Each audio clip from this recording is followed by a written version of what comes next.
যুবসাথী প্রকল্পের টাকা পেতে সমস্যা হলে কি করতে হবে? যদি যুবসাথী প্রকল্পের টাকা পেতে সমস্যা হয়, তবে এর কারণ হতে পারে আবেদনে কোনো গোলমাল। মুখ্যমন্ত্রী মমতা বন্দ্যোপাধ্যায় জানিয়ে দিয়েছেন, যাদের আবেদন বাতিল হয়েছে তাদের পুনরায় আবেদন করার জন্য বলা হবে। এছাড়াও যাদের টাকা পেতে দেরি হচ্ছে তাদের হতাশ হওয়ার কোনো কারণ নেই, কারণ সরকার প্রক্রিয়াটি সম্পূর্ণ করছে এবং ধীরে ধীরে সবার অ্যাকাউন্টে টাকা পৌঁছে যাবে।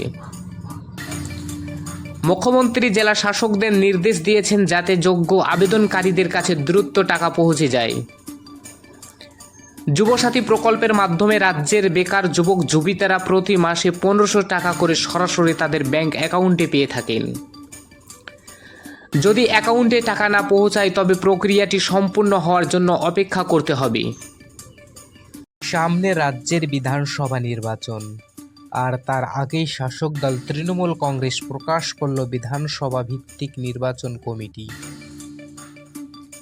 রবিবার সর্বভারতীয় স্তরে তালিকা প্রকাশিত হয়েছে, যেখানে জেলাভিত্তিক নির্বাচনী কমিটির সদস্যদের নামও ঘোষণা করা হয়েছে। তবে এই পদক্ষেপের সঙ্গে সঙ্গে উঠছে প্রশ্ন, দলের অভ্যন্তরীণ গোষ্ঠী কলহ সামলানোর জন্য কি এভাবে কমিটি গঠন করা হয়েছে?